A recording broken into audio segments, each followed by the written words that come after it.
May 21st, 2019. For those that have not had the pleasure, a couple of housekeeping items. First of all, we ask that you silence your cell phones before we start so they don't interrupt the deliberations we have here. Also, the way things work is once we're done with the roll call and approval of the minutes, we take items one at a time. City staff presents on an item, then it's opened up just to the commission for technical questions. Once we're done with technical questions, we move to public comment. And if you have something to say, please step up to the microphone and state your name and address so we have it for the minutes. We have a long agenda today, so please try to be as concise as possible, as I know the Plan Commission members will. With that, let's call the roll. Kathleen Propp. Here. Ed Bowen. Michael Ford. Here. John Hintz. Present. John Kiefer. Here. Lori Palmieri. Here. Thomas Perry. Here. Robert Weigart. Here. Andrew Mott. Here. Derek Groth. Here. Thomas Foytak. Here. Moving on to the approval of the novel-like minutes from the May 7th meeting. Any corrections, deletions, additions? Motion to approve. Second. Any discussion? All those in favor say aye. Aye. Any opposed? No. All right, I've been asked to, if we would approve moving item number 5 up to item number 1 in the interest of time. Does anybody have a problem with that? Nope. Do we have a motion to do that? So Just- moved. for a second. Any discussion? All those in favor say aye. Aye. Opposed? Nobody? All right, item 5 becomes item number 1. I don't know who's got that. All right, Mark. Thank you, Mr. Chairman. Need to adopt a... Accept the report and site visits. Pardon me. Took one meeting off. Yeah, I know, I'm trying to get my papers. I hurt myself lifting up the minutes from the last. All right. Do we have any site inspections for that, for number 5? Okay. We accept the staff report as part of the record, and here you go. Thank you, Mr. Chairman. So this was workshopped at the previous Plan Commission meeting. It is a request to rezone a portion of Rainbow Memorial Park from institutional district to institutional district with a plan development overlay for the construction of a ball diamond, along with a general development plan and specific implementation plan to move that project forward. So here's the subject site. It's located generally at the northeast corner of Pinoqua Rainbow Drive. Zooming in a little bit, so it is obviously part of the existing Rainbow Memorial Park. Here's the aerial for the area.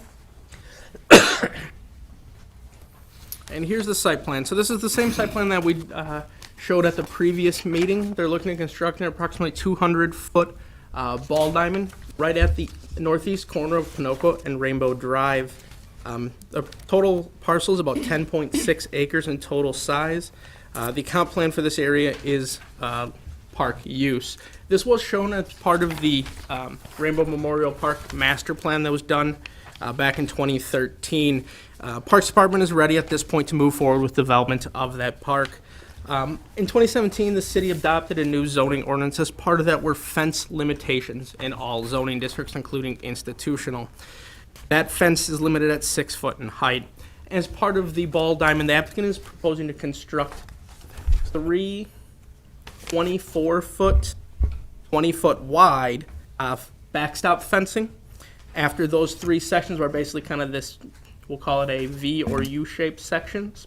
The fence would then transition down to 10 feet for the infield and then 6 feet basically from the infield to the outfield fence.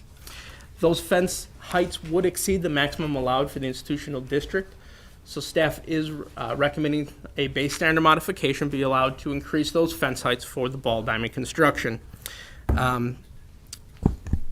Along with that, the applicant had originally stated that they would not be lighting the field, so staff is recommending a condition that the field would not be lit, mainly because we do have residences immediately to the west. So if this was going to be a lit field, staff wanted to evaluate it a little further of would there be any impact on this residence. But at this time, the applicant has initiated to us that that was not part of the plan. So we do support the zone change to include the plan development overlay so we can move forward with the construction of the ball diamond. And then the base standard modifications as outlined to, again, be allowed to have that ball diamond fencing. Finally, there is a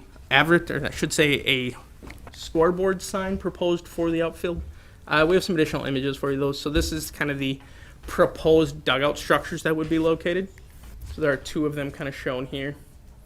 And here. Here is the concept plan that was originally done. This is part of the Rainbow Park Memorial Master Plan, so you can see it there. So staff is then recommending approval. There is some advertising panels along with a sign in the outfield. However, based on the size and location of those, they would not meet sign code requirements, and they're simply part of the scoreboard. All right, thank you. Technical questions from the commission. Seeing none, anyone here from the public and also the petitioner, if you'd like to speak on this item today? Come on up, sir. Thank you. Ray Mauer, Parks Director for the city. Wanted to thank Mark and the other planning staff for working with us on this. Couple of items I just wanted to address. I see that planning staff is recommending they're recommending prohibiting lights at this point, and I'd like to ask that the commission consider not putting that prohibition on at this point. The project right now, we do not have funding for the lighting, but as you can see in the master plan, which was approved by the Plan Commission and Common Council in 2013, it definitely indicates lights potentially in the future. And if we plan to light in the future, I'd rather not have to come through processes that we might not have to, I guess. So I'm asking for your consideration on that. And then just a general comment, Mark and I and Darren had some discussion about this, that we might want to take a look at the zoning code as far as the parks institutional zoning and some of the things that are prohibited being done on the park, specifically the fence height and some other things that we might be looking at in the future so that we don't have to go through, again, some of the PD approvals, and we might be able to address that in the zoning code potentially in that manner so we don't have to go through some of these extra steps. Okay. Do we have any questions for the petitioner as long as he's here? Yes, John. Yeah, Ray, this field's going to be for youth, correct? Youth only, correct. So if you have lighting on that field, I can't imagine that you would be lighting it past 9:30 at night anyway, which is barely after dark in the summer. That would, be my intention as well, that similar to Spanbauer, typically they're done by 9:30-ish. They may have, if there's some makeup games, potentially up to 10 o'clock. Yeah, but it's kids, they're usually not, Correct. not like rec leagues where you're playing till 11 or so. You're correct. Any other questions for the petitioner? Thank you. Anyone else here in the audience to speak to this item today?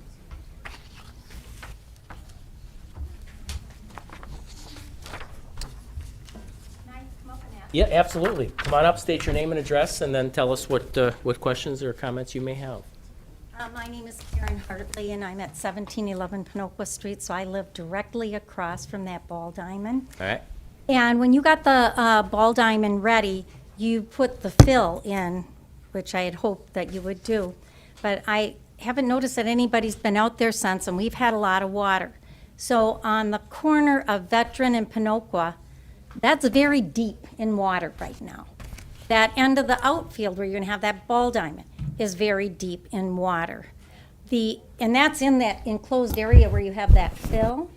And then also in between what was supposed to be the skateboard, pickleball, whatever, concrete area and that backfield is a huge dip in water. And I'm talking like this much water.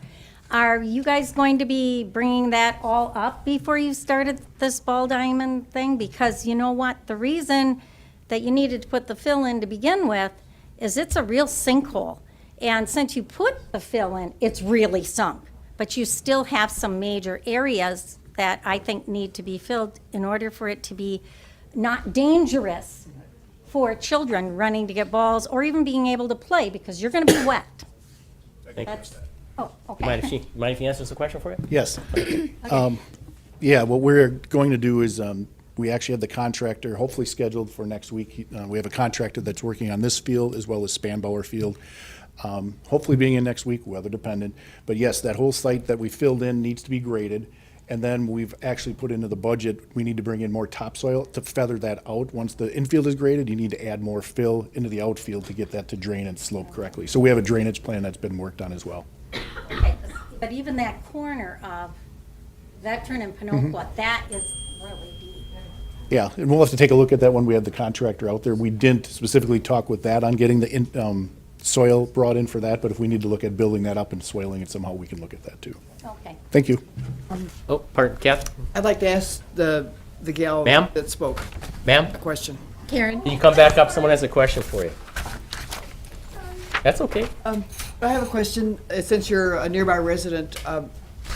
Last time when we had the workshop, it was my impression there were not going to be lights. Now the Parks Director is asking us to permit lights in the future. How do you feel about lighting that ball diamond? Well, it would directly impact me, very much so, because I'm right across the street. And of course, like all of the residents that are on Pinocchio there, we all have our big bay windows, because our houses were built 1950s. You had your bay window facing the street. So if I'm in watching television at night, I'm going to have those lights. You know, I don't mind the ball diamond, but you know, even when they have a track meet out there, I mean, the cars, and I guess that's another question I have for you. Where do you think you're going to put all those cars for these meets, or the ball games? Even when they have track meets out there, there's no parking. And then if you're going to have the fishing, which when I was back here in May, our whole street around Veterans at Rainbow, it was so filled with cars for fishing, I don't know where the ball people are going to park. And I saw nowhere on that plan, I had thought maybe they would put in a parking area. So, I mean, you know, we've got that, and yeah, I think those lights would very much affect us. And I can tell you that back in the pickleball area, concrete area, there are lights. And when people are using that at night, those lights are on. Now, they're significantly farther away because they're by the riverfront. But, oh yeah, we see them. We're well lit in our front yard when those are on. Thank Okay, you. thank you. Great. I'll address the parking. I agree, it's limited parking out there, so right now it'll be street parking as it always has been. We are looking at ways, not only in the Menominee Rainbow Memorial Park Master Plan, adding some additional parking to the north, you can see, when that is developed, as well as with the planning for the Lakeshore Park Master Plan, potentially adding some parking in that area, or when the road cul-de-sacs, looking at some parking in some various areas. So between the Lakeshore Park Master Plan and future improvements at Rainbow, we're looking at additional parking for that northern section in there. Thank you. Anyone else here to speak to this item today? Come on up, ma'am. Oh, sir, ma'am.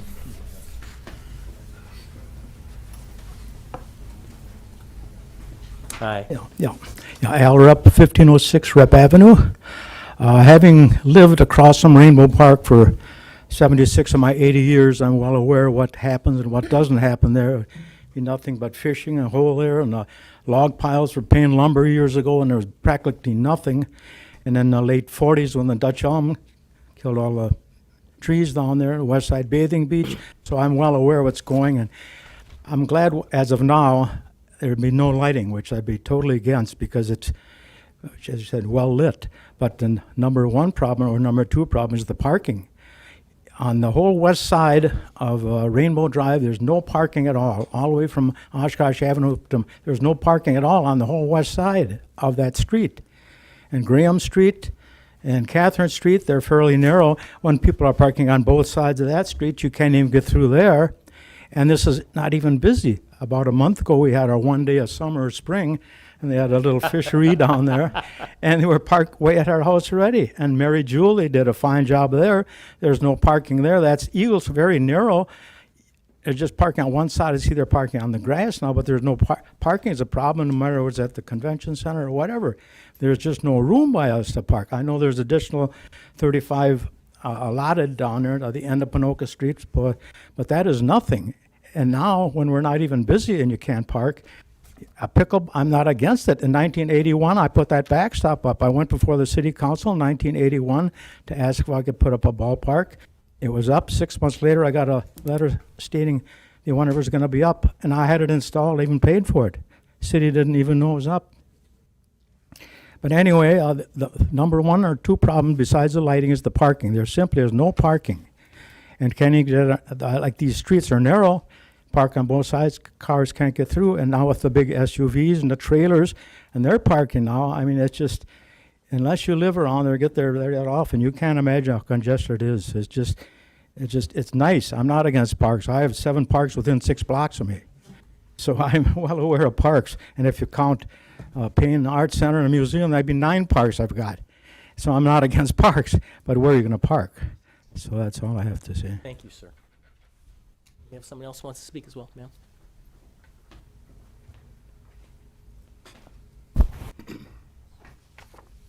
Hi, I'm Carla Beyer. I live at 1653 Rainbow Drive, so I'm directly across from the park also. And I would like to also recommend that there be no lighting in the future. My bedroom is at the front of the house, directly across from the park, and I do go to bed fairly early. I have to get up early, so that lighting would affect my sleep. And I'm also wondering, too, if there's an issue with litters or a city crew that picks up litter in the park. I'm not sure how that works.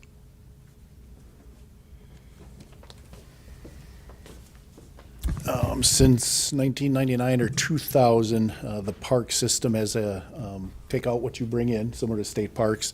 We know that 99% don't do that. So we do have, our parks guys go through the parks daily in the mornings. They're out there cleaning restrooms and so forth. So they do go through, and if there's things that are there. Not only that, but we work with the user groups that if we find that it's not cleaned up, we ask them to help monitor that as well. And I would also say there is a parking issue when the boaters are there too. The whole Rainbow Park is full, the parking lot's full, and the street is full, so I'm not sure where people will park also. And obviously, other people have said it was an issue, so. Okay, thank you. Thank so you. much. Thank you. Is anyone else here to speak to this item? Any additional comments from the Parks Director? Okay, thank you. All right, do we have a motion to accept the findings and recommendations stated in the staff report? So moved. Second. All right. Now commission discussion. Start with John. I just want to say, as somebody who umpired softball for over a decade in the city, lights don't come on much before 9 o'clock in the summertime, and they're aimed downward on the field. They want the lighting on the field and the lights that they have. I've umpired at all the different fields throughout the city that have lighting, that have neighbors, and it gets dark really quickly once you get to the outfield, because the lights are right at the outfield and they're shining down, and the ones that are in the infield are all shining down, and they shine on the field. And I just think we're going to end up seeing them back here eventually, because when you cut the time down in the summertime, if it's a little cloudy out, and all of a sudden you cut an hour's worth of play out, that's a game for the kids. So just saying that, I think we're going to see this back before us again by taking the lighting out. Okay, Kathy, and then Michael. Well, at the moment, I would prefer to leave the lighting out and have them come back. And then we can have more discussion about the way the lights are shaded so that they aren't going to affect people so bad. Michael? This question for the city, you said at the beginning you had not evaluated what the impact would be of the lights. Yeah, we don't know what the height of these lights would be. Even if you take it out of this recommendation, if the lights exceed the maximum 20-foot pole height that institutional has, they would have to come back for a base standard modification to exceed that. My guess is stadium lights are going to vastly exceed the 20-foot maximum allowed height.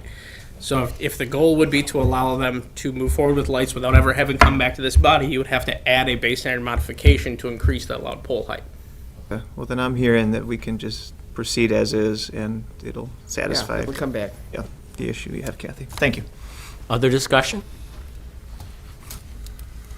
All right, let's vote. Ford, Aye. Hintz, Aye. Kiefer. Aye. Palmieri. Aye. Perry. Aye. Weigert. Aye. Mott. Aye. Wojtek. Aye. Oh, Nope, Prop. you missed somebody. Sorry, Prop. Aye. Wojtek. Aye. Motion carried 9-0. All right. Yeah, Tom's here this week. That's right. So now let us move up to the actual number one. Right, let me get to. Do we have any site inspections for the first item? I think we've seen this before, correct? Correct. All right, we accept the staff report as part of the record. Now it's up to you. Thank you, Mr. Chairman. My pleasure. So item 1 is a residential design standards variance request for window area reductions and closures on the front facade at 2038 Roosevelt Avenue. This item was before us before. It was here at the April 16th, 2019 Plan Commission meeting. You can see the subject site in blue there. So like I said, we've seen this before, but just going over it again. The cemetery here to the west, a number of mixed use, and then there's like some multifamily and I think some single and two family properties to the east. Yeah, a few mixed uses there. Residential properties around the immediate surroundings of the property there. So going over the code references again, for anybody watching, typically for front facades, you have to maintain existing openings. You cannot close or fill them without a variance. Also, the front facade must have a minimum of 25% of its wall space devoted to window or door openings. This house, based on the information that we have, we are not sure exactly what the percentage was before. I would venture to believe that it is well below 25%. So those two code sections are the ones that will be in question here. You kind of see the subject property there before work was done by the applicant. So that's what it was, I think, early last year. This is a Google Street View from like 6 years ago, 5.5 years ago. Just kind of showing you what the window configuration was on that front facade. You can see kind of this stoop here for the front steps that leads into the door there, and then the overhang that was on that front facade.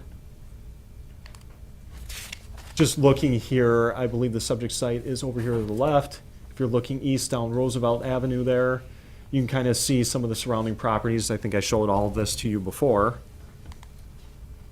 And then some more of the surrounding properties here. You can get a sense of the scale and the character of some of these. Like I said, mostly residential.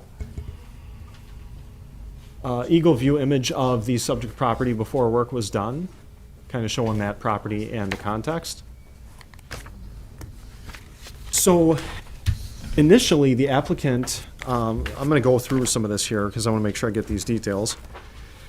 The applicant was sent a correction notice on February 6th, 2019, after planning services staff became aware that the applicant had closed off window openings without obtaining a permit. A number of windows were reduced in size and some windows were removed entirely. You can see the difference from what it was before to what it is there. The property owner obtained a siding permit on July 5th, 2018, but the permit did not include window or door modifications. The initial 30-day correction notice required that the property owner obtain a permit or restore the windows to their original sizes by March 6th, 2019. Planning staff had a phone conversation with the owner and explained that a design standards variance was required for closing off front windows.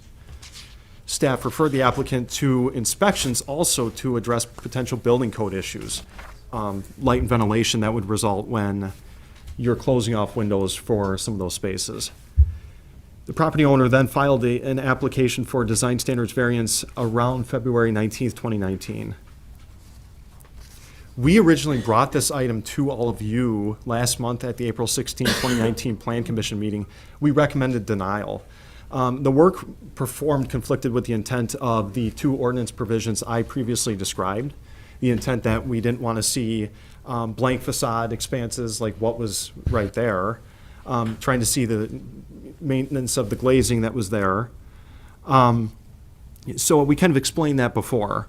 And at that last meeting, April 16th, the Plan Commission voted to lay over this request for 2 meetings in order to give staff more time to work with the applicant.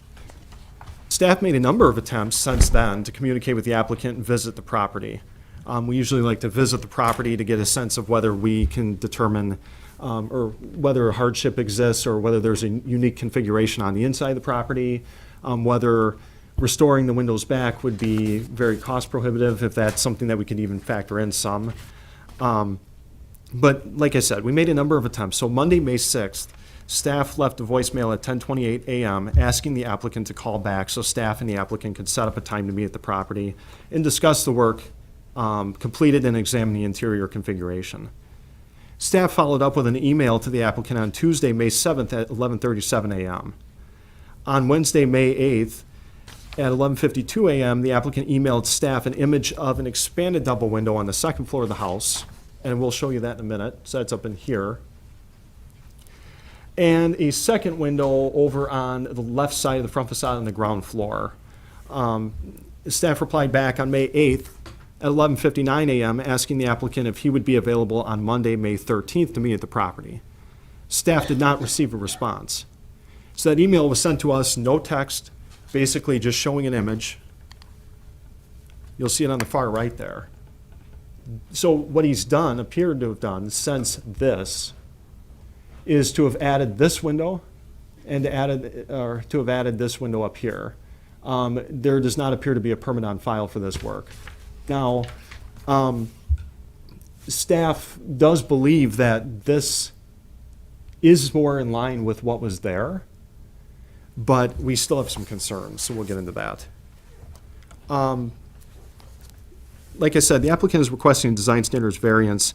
One thing is that we are not clear on what the previous window sizes were before the work was completed. We do not have that information. It would be nice for us to be able to have that so that we can estimate or we can actually calculate what percentage of the facade area was occupied by windows before. And then to have the information, all I could do is really estimate what these were here, the new ones in terms of area. To have the information for the new windows that have been added since this initial work was done, so we can do a before and after calculation comparison. As I mentioned before, the front overhang was removed, the front door was shifted over. You can see here, you can see this. And so there's an unfinished stoop there. The applicant explained that the windows were replaced because the window frames were rotten. The windows were single pane glass and were leaking. He did mention that this area is a bathroom here. So he mentioned that. We still do not feel we have enough substantiation there to accept that. He mentioned that he spoke with a number of his neighbors and that they thought the house looked attractive, thought that he improved the look of it, apparently. After evaluating the completed work, even here, we are recommending that we amend the finding listed in the staff report. So we are still recommending denial at this point, but we as staff discussed this. We talked, Darren talked to the director, director of planning services to talk to the attorney, excuse me. And we looked at the staff report. We wanted to make some amendments here. So we still think that the variance conflicts with ordinance sections 30-241B1 and 30-241D6B. So those two that talk about closing off windows and maintaining or going back to 25% glazing area. Basically, we as staff interpret it as if you are making modifications to your front facade, your glazing there, if you're non-conforming currently, we would recommend, and the way we look at it is that you would have to bring your facade into compliance or go for a variance. We believe that the variance conflicts with these sections. The applicant has not provided the appropriate justification or substantiation necessary to support granting the variance. We also looked at another alternative. In order to recommend variance approval, the applicant would have to provide staff adequate information, dimensions and descriptions of locations on the facade, on the sizes of the previous windows. We do not have that. Provide information, so dimensions and descriptions of locations on the facade on the sizes of the current windows. Justify the rationale for lesser window size based on the floor plan of the property and functional layout of the bathroom to be reviewed and approved by planning staff, so by us. And submit to staff acceptable dimension plans for the proposed finished porch landing in relation to the front facade. And that's all I have on this one. Go back to the three pictures. Sure. All right, technical questions. This is a little more complicated than I thought it was going to be. Okay. Technical questions? Can I ask, so what are you asking from us? You want us to still deny the variance, but what's all this other, Well, I think you want to sit down and chat with him again, is that it? No, I think the idea is if we can get to the amended, if we can get into an acceptable level on the second one, we can get behind, we can get behind supporting the variance, given the 4 conditions that we just laid out.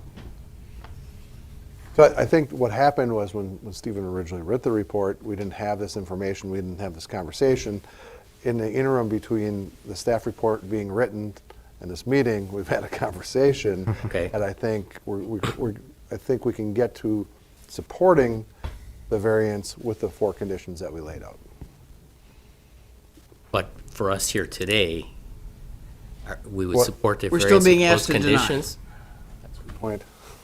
I did, we did draft up an alternative, you know, if you wanted to consider the alternative, so you'd make a motion, basically, you know, someone could read this verbatim here. I think we're asking you to consider the second, if that's acceptable to the applicant. Yeah, we have to see if that's acceptable to them too, because we're still going to need information from the applicant, either way. So we can hear from them, see what they say, if they're amenable to it. So we're changing our staff report, staff recommendation based on some conversations we've had since we've written the report. All right. Sorry, it is complicated, you're correct. John, Just so what exactly is the staff recommendation? Are we still, is it still a recommended denial? No, we've pivoted off that. Stephen, get to To all of I the think other we're stuff? recommending acceptance with those conditions. With acceptance with those conditions? These 4 conditions, Stephen was yeah. laying out where we were before this afternoon. Yep. Right. Okay? Yeah, we So have the this is basically what we're recommending. Yep. So I think if we have this information and we have some more rationale from the applicant, I think that we can potentially get behind this. But it's kind of tough when we don't hear anything back, and Right. if we can't understand the property better, you know, all I can do is see it from the street. I did go up and take exterior photos, but it's tough beyond Okay. that. All right. I think we're in a position where we can get behind it because we think the adjustments that have been made have brought it more in line with what was there previously. I would and agree. Finished off. Great. Other technical questions? Again, John. Sorry, I'm gonna just a little brief opinion. Most people here know that I'm behind property owners before I ask this question. What about the multiple ignoring of building permits and so on and so forth? I mean, are we setting a precedent by saying, well, if you just do work on your own and then come ask for No. forgiveness instead of? Well, I mean, no. I mean, I understand where you're coming from. We're still going to handle that through we're going to handle that through separate processes, not obtaining the permits. Okay. And we know this happens all the time. It's really, are we into a position of being able to support what was done on that site? I think, what was originally done wasn't acceptable. It may not have been done without permits, but we weren't in a position that we could get behind it. Some of the adjustments have been made. Now we can talk about the process separately, about how these things are happening, but the path is always to find compliance and get in a compliant state. I think with the conditions that we're proposing, we're a lot closer than we were. I think if we finish off the front porch, get us that rationale, we want to know why that bathroom, we think it's a bathroom, is it, and we've considered this before, is it functional, is it less functional? Just provide us that rationale, because we don't have that, and then we're willing to get behind it, because we think it has been improved. Leaning in. All right. Other technical questions? Seeing none, do we have a open public comment and statement from the petitioner? Come on up, sir. Name and address, please. Brian Hamill, 210 North Main Street in Oshkosh. Yep. Attorney for the petitioner. All right. I do have some photographs that we've put together, additions to what's been shown so far. One with the porch, and which shows, basically without dimensions yet. Would you mind sending them around? We'll apply, yep. A change that we'll make that way. And then, with respect to the small window that was changed in the front, the other question was, is it a bathroom? What is needed? We've shown the shower on the right, and the toilet's going to be while the window was actually shortened. So those are two things that the city hasn't seen yet. that my clients put together to show why those things were done. The porch will be completed and dimensions provided to the city so they can see exactly how that's going to be finished. And then as you see, the added windows and everything else that's been done, the siding, all make it look substantially better than it did. And I think those are the justifications that are put up there, the conditions that the city's requesting will all be met. So you're okay with those? Yep. Those will all be part of it. Like I said, the window, the porch, and dimensions will all be provided later. There's no dimensions on that, but those will be provided. So those conditions are acceptable, yes. Yes. Oh, go ahead, Kathy. As you can tell, the Plan Commission is not happy with the work being done without approval, initial approval, and less happy with the fact that we laid this over, assuming in good faith that the petitioner would talk to city staff. Because that's been a good process that has worked out well before, and it didn't evidently happen. So I think I heard you say that the porch will be finished and then you will provide dimensions? I don't think so. No. I hope not. I mean, I hope that all work ceases as of this moment and that you provide this information and then things can proceed. Yeah, it'll be a finished porch is what I was saying, not that it's going to be finished. We need to provide all the dimensions for the things that are going to be changed.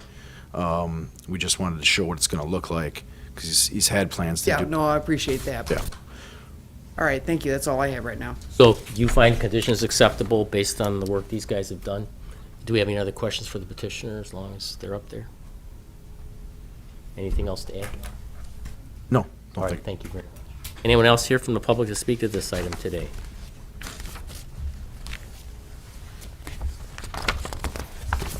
All right, public comment is closed. And I think they said they don't have anything else to say, so we have a motion to adopt the findings and recommendation as stated in the amended staff report. So moved. All right, let's discuss.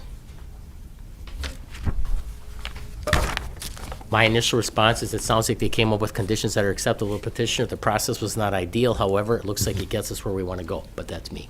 Thomas? Is there what are the timeframes for having, on the city's end, for making sure this work's done so it's not stretched out, dragged out, reinterpreted, whatever? Lions date? Yeah. We could put a compliance date on it. What are you thinking? I mean, most of our permits, how long has it been out there? This, see if I got the, I don't know exactly when the work was done. I know the correction notice was sent, the initial one, February 6th of this year, so it's a few months. Not sure when the work was done, when we caught it in relation to when it was done, but. Brian, how much time do we need to get this done? Well, you'd like the length of the permit, I guess that's the. Well, the original permit is issued for a year. Okay, so 1 year from issuance of the original permit. That's good. Does that make sense, Tom? Yeah. Other discussion? Oh, and one other motion, we want to make sure that you read the new motion, so somebody, whoever's going to make the motion that Stephen prepared here. That's actually this one there. Sorry, that's a denial one, we don't want that one. But we made, right? Did we make that one? Yeah, we made the amended. I would, if you could read the conditions in, because the conditions are not in our actual staff report. Oh, yeah, good point. Oh. You'll hand it to Mina so she has it for the minute. You want me to read it? Sure. All right, here we go. Recommendation, staff recommends that the Plan Commission approve the design standards variance request with the proposed modifications that can be read verbatim as conditions. Number one, the applicant shall provide staff information, dimensions, and descriptions of locations on the facade on the sizes of the previous windows. Number two, the applicant shall provide staff information, dimensions, and descriptions of locations on the facade on the sizes of the current windows. Number three, the applicant shall justify rationale for lesser window size based on floor plan and functional layout of the bathroom to be reviewed and approved by planning staff. And number four, The applicant shall submit to staff acceptable dimensional plans for the proposed finished porch landing in relation to the front facade. And we're gonna do it within the term of the building permit, so we'll keep that. We don't need a separate motion on that because, or It separate. already exists. Because it already exists. So that's that. Any more discussion on the motion? Let us vote then. All right, Ford, Aye. Hintz, Aye. Hever, Aye. Palmieri, Aye. Perry, Aye. Weigert, Mott, Aye. Crop, Aye. Wojtek. Aye. Motion carried 9-0. All right. On to item number 2, residential design standards variance to allow window area reductions on the front facade at 653 Grand Street. Anybody go there to look at it? I did. Okay, Kathy and Mayor Palmieri did. We accept the staff report as part of the record. Now it's up to staff. Thank you, Mr. You're Chairman. the compliance guy, apparently. All right. One of them. So item 2 is another residential design standards request. This one's for 653 Grand. There's a subject site there. You can see it in blue. Single and two-family property is predominantly around it. The site there, the property is a single-family property there. You can see the railroad tracks here to the east. Mount Vernon is over here to the west. It's still pretty dense, you know, center city area here, older part of town. This is part of the Near East neighborhood, so I wanted to note that because on May 9th, 2006, the Common Council approved a plan development overlay for this area. The PD, Plan Development PD, includes its own set of additional conditions beyond the base standards listed in the zoning ordinance. An important condition of the PD for the area is listed as follows. New development, additions, and exterior remodeling projects shall be undertaken in a manner that reflects the general historic architectural character of the area, and that building plans be subject to review and approval by the Department of Community Development prior to building permit issuance. If the department denies plans, applicants have the option to seek review and approval of said plans from the Plan Commission. So I mentioned in the staff report that this condition is rather broad, but it does afford staff discretion to decide whether the proposed or completed work is consistent with the character of the property and the surrounding context. So a little bit of the background. On March 8th, 2018, so last year, the applicant received approval and a building permit to replace all windows on the house in their same sizes, same locations as previously, or as what they were. That's a pretty standard condition, and that's what we usually condition our permits, particularly for front facades at this point. The permit was issued with the condition that the applicant maintain the existing window openings. On December 27, 2018, inspection staff found out that the property owner had reduced the sizes of multiple windows on the house and had plywood exposed where portions of window openings were filled in. So you'll see that in a minute. Inspection staff referred the case to planning, and planning staff, I actually, inspected the property on January 4th, 2019, so pretty early this year. On the 7th of January, planning sent a 30-day correction notice to the property owner with a compliance date of February 7th. This notice instructed the applicant to restore the front facade window openings to the previous sizes or to apply for a design standards variance for the front facade window closures. The notice also stated that for additional window closures, for the side windows, even though we don't have the provision in our code that applies to side windows, and you can close windows on your side facades at this point, the applicant would have to amend the previous permit to reflect the work that was done. The applicant was also instructed to contact inspections to address any potential building code issues, kind of like the previous request. During the afternoon of January 10th, the property owner visited City Hall and spoke with inspections and planning, so I did talk to the applicant then. Staff explained the outstanding violations and amended the permit to reflect the reduction in window area for the 4 side windows, but the front facade windows were not addressed. Staff explained that the design standards variance would be required for the front window area reductions. We provided the applicant paperwork for filing for the variance request. We stated that the next filing deadline was January 14th. The owner stated that he understood the variance process and that he would work on applying for the variance. We conducted a follow-up inspection on the 21st of 2019 upon not hearing anything further from the applicant. The property was still in violation. No variance request had been submitted, so staff issued another correction notice on March 26th with a compliance date of April 5th. This notice basically stated the same thing as before. Staff did not hear from the applicant, and so we re-inspected the property on April 8th, and we saw that it was still in violation, so we issued a first-time service fee of $50 to the property owner. After that, the owner filed for a design standards variance. We have some of the same provisions in the ordinance that are applicable here. We'll get into those in a second. Here's another aerial of the subject site. You can see it a little bit here. Like I said, you can see some of the surrounding properties, pretty similar scale buildings here, residential structures. Here are the photos from my latest inspection before this was actually filed. So you can see how the windows were reduced in a number of areas. The ones in question are right here. But you can see, a number of these. And you can see how they had shutters that are still there, and then they put plywood in underneath to kind of close off that area of the facade where the window opening was. They're reducing it. And so you can see the discrepancy between the windows and the shutters. You can see what the previous window opening would have been, get a sense of that. Can you go back once there? Right here? Or, oh, The sorry. one with the shutters. Yeah.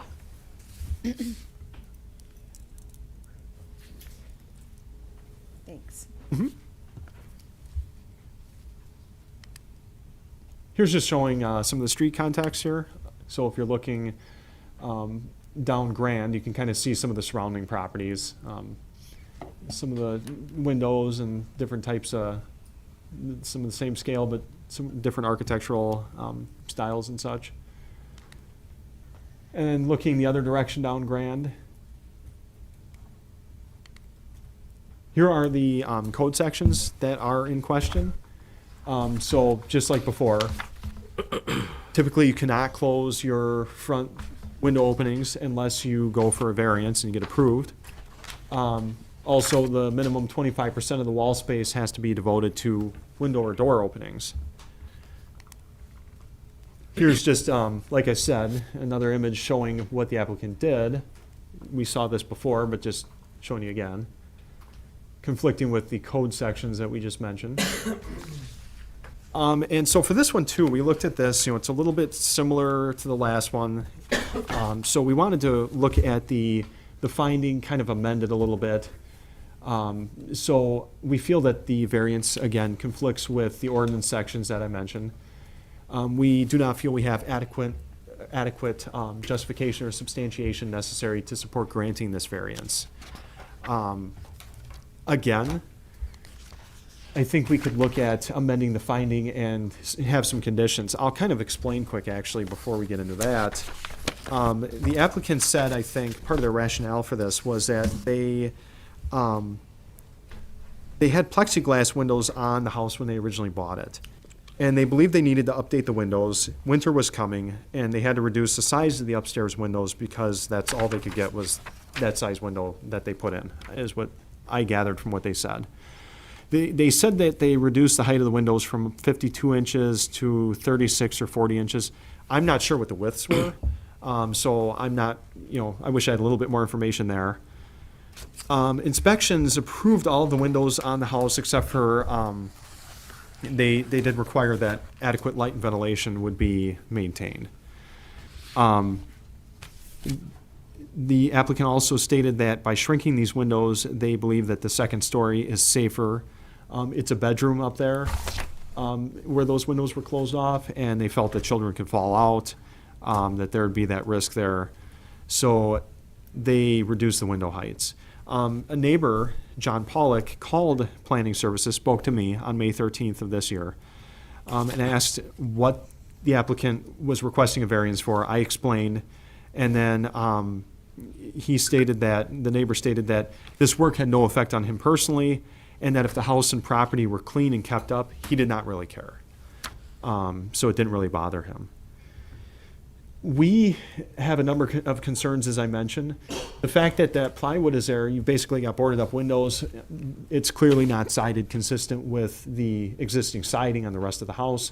There is a discrepancy in the shutters between that and the windows. It just doesn't look, in our opinion, it doesn't look right. So, like I said, we had this amended finding that we would recommend. And then the alternative would be, if we recommend variance approval, we'd have some conditions, kind of like the last one. We'd want to have more complete dimensions on the sizes of the previous windows, more complete dimensions on the sizes of the current front windows, justifying the rationale for the lesser window size, you know, based on the floor plan, the functional layout of that bedroom, you know, plans or interior images, or if they let us come to the property, submitting an acceptable front elevation drawing to us, showing the proposed smaller shutters that match the height of the new windows, and then siding any boarded up areas with siding consistent in appearance with the rest of the house. So that's where we are on this one. All right, technical questions from the commission. Yes. Quick note, we're not, Oh. we're not recommending that second one. Case is a little bit different. We don't, I don't think we've seen any rationale for reducing the size of the window, or we don't think that, you know, it's really throws the front of that out of character. Unless the plan commission is differently. Right, Thomas. So I can't believe I will be saying this, but in consideration of laying items over to work with the planning commission to come up with an acceptable plan, is that something that we do since we've set that precedent in the past for these situations? You don't like to lay them over, Tom? I love laying them over. These meetings are recorded. You know. It depends on, you know, where's the applicant willing to come with us. I mean, it's part of a, you know, it's part of a relationship that we have with the applicant. And I don't think we've gotten there on this particular item, and I don't think we've gotten any proposals that are anywhere near that we can find support on the front half of that building. So I think that's where our concern is. Can we go Bring the back to pictures the back. picture of the windows, please? So I'm just noticing that the house to the right there has two windows similarly sized to the front windows. I mean, realizing it's on the side. That's a whole, Yeah. that's a whole different, I mean, we went so far with the code to remove, we used to have a prohibition where, I think it was the first 20 or 15 or 20 feet, where we wouldn't allow you to board up anything or reduce. We changed that with the last code update because we were running into so many requests that we were approving. We have not gotten that way on the front facade at this point, because the front facade is that more dominant facade. Other technical questions? Okay. Anyone here from the public to speak to this item today? Is the petitioner here? That would make life a lot simpler. I'm not seeing any. Nobody? All right, public comment is closed. Back to the commission. Make a motion to adopt the findings and recommendation as stated in the staff report. For a second? Second. Okay, let's discuss. Go ahead, John. I have a question. So we're going with the initial findings of, if we vote for this, it's voting to deny. Yeah, that's the staff recommendation at this Just point. clarifying for Stephen was people trying who weren't here for that meeting when we had to clarify that. We actually can vote aye on a negative no. Oh. What's I the was attorney confused say? for a All moment. Hold on. right, other. Kath. I just want to say this is a horrible example. This is the reason why we need design standards right here. And so I'm going to vote with the staff on this one. Yes, I Mayor, just, Mayor Pemmichael. Yeah. I just had another question. I guess, in the discussion with the applicant, did he indicate that they were attempting to do some kind of siding and replace those shutters with appropriate sizes, or? Actually, I don't recall hearing anything of plans to do that. So we'd want to ensure that he is looking to does. do that before we could recommend approval. Gotcha. Yeah, I think there's going to be very hard for us to get behind such a drastic reduction in that front facade on one of these But the sides, maybe. The side, yeah, the sides, I think the side, I mean, our concern more on the sides is that, Right. that, and that. Here, there's such a dramatic reduction in loss of the window area on that front that I think that really does cause us concern. Stephen, was that window original like that, do you know? It On the looks right. like it. I don't think they closed that one off, from what I could tell. It was tough because I would have liked to have had more street view images, but the problem is for almost all of them, there's a big tree there that Tree that- just obscures everything, so they wouldn't have been useful. So I didn't even put them in. And So, when I drove by, it just looked like, they were in the process, so. Yeah, the Yeah. one on the right looks like it's existing there. so potentially, I mean, potentially we could look historically, if that was the way it historically looked, I think there's a way that maybe we can get behind that. But still, the windows are out of symmetry with one another, so I think that'd be a concern that we want to do something there, but we don't know when that window is shortened up. I mean, we could, want to lay it over, or we could try and find the applicant's not even here to discuss. Yeah, that's part of the problem. Yeah. Other discussion? Question. Are we ready to vote? Let's do it. All right. Ford, Aye. Hintz, Aye. Kiefer, Aye. Palmieri, Aye. Perry, Aye. Weigert, All right. Mott, Aye. Crop, Aye. Boytek. Aye. Motion carried 9-0. All right, moving on to item number 3. I mean, that will not be unfamiliar to members of the commission. Specific implementation plan amendment request for vehicle sales at 1911 West Snell Road. Any site inspections this time around? I know, okay, John has done some of that. Anybody else? We accept the staff report as part of the record, so let's turn it over to staff to go through this with us. Okay. Sure. So I'm going to kind of skip right to the history portion of this.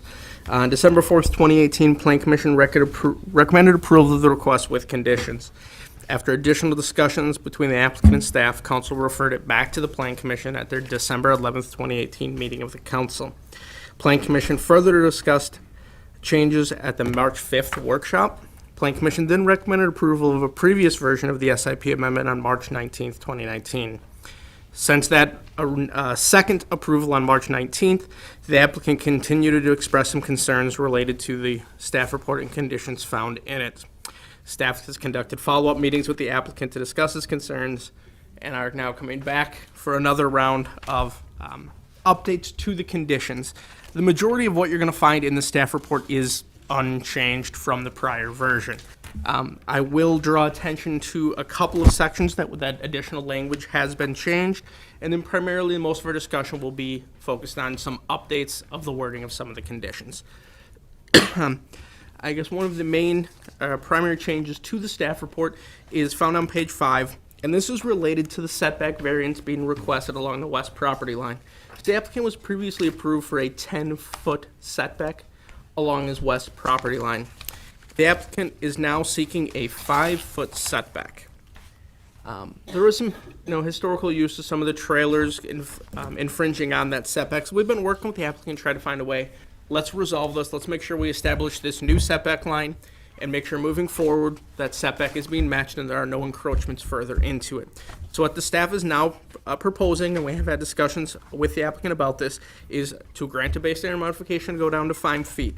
That variance would be granted at the time that the applicant, 1, installs 30 4-foot tall Techney arborvitae along the property line.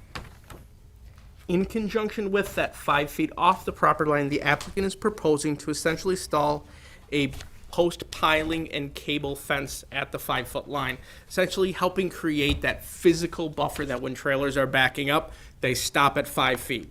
We're then mitigating that ask from 10 down to 5 by also installing landscape, and that has been the Plan Commission and Council's preference over the years. Is anytime we reduce a setback, we do something to mitigate that setback ask. Typically, it's done through landscaping. So we're trying to use 2 avenues to address that setback reduction. First, the landscaping, and then second, the pilings to hopefully stop any encroachment that may take place in the future. I will then see if I can get to the site plan. When we talk about the conditions here in a minute, I'm going to reference this plan. There's a couple of things I want to reference on this plan ahead of time.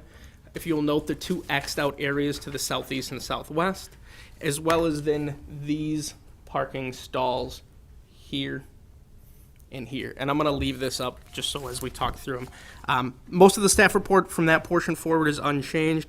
There was some minor renumbering of some of the stalls based on some discussions we had with the applicant, but the actual content and intent of those was unchanged. So getting into the conditions, condition number 1, piling with post and cable be installed 5 feet from the west property line. Applicant shall provide detail and specifications on the proposed post and cabling. In addition, to mitigate the setback reduction, 30 Technic arborvitae trees planted 4 feet at time of planting, installed along the west property line, evenly spaced 10 feet on center. Second, and I am going to reference a little bit, you've been provided a memo that the city staff worked with Amy and the applicant on further changes since this staff report was written. We are asking, as you can see on that when we get to the point of making recommendations, that you read the language listed on that memo to reflect the updated language. And that way we can do it as one clean motion instead of making a motion and amending it. We'll do it all at one time. Condition number 2 would be all expanded outdoor storage per the submitted site plan should be fully enclosed with an 8-foot high code compliant metal fence. East property line shall be fenced for the east and south property line. So if you remember previously, we worked with the applicant, wrong mouse, to work out some fencing and landscaping of this southern portion. Applicant has actually already proceeded with beginning some of that work to get the grading done that would take place for that berm. So that is still maintained. And item 3. Item 4, baseline modification reduced the required customer parking from 47 as code required to 28. That was part of that previous discussion we had with the applicant. Just doesn't have that is high of a customer base to justify the number of stalls, and would prefer to use those more as auto sales spaces. Number 5 is updating just the applicant. We'd work with the applicant to identify what you plan to use in which area. 5 is the language that discusses that. Item 6, so this is reference to the previous condition in both 5 and 6, where those X's, we're actually proposing to change condition 6 to say the spaces identified with the X in the southwest corner of the site plan shall be limited to temporary vehicle storage of operable vehicles and customer vehicles. The spaces identified within the X on the southeast corner of the site plan with staff comments shall be striped code-compliant parking spaces limited to parking for operable and shop vehicles only. So essentially, we are okay with allowing the applicant to use those spaces similar to these spaces. However, we want to ensure that those are operable vehicles. Correct, Amy? Okay. Condition number 8 is unchanged. Condition number 9 is unchanged. We're still asking that before this goes forward, we do need a final fully dimensioned site plan. The site plans we have up to date have not been actually fully dimensioned. So we just want to make sure before we get final approvals, we do have that plan. That number 10, parking lot shall be striped in accordance with the approved plan. That is unchanged from the prior request. Number 11 is unchanged. No parking shall be permitted outside the illegally established striped spaces. Number 12, there's no change to that. All vehicles parked in spaces shall be an operable, legal, safe performance for the public right-of-way. 13, all semi-trailers and tractors will be stored within the 24 spaces along the west and 22 spaces on the south. That is unchanged.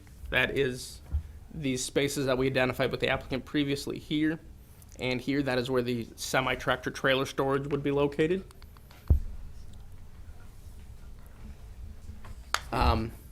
Item 14, this shall be maintained in the operated submitted plan. That is unchanged from previously.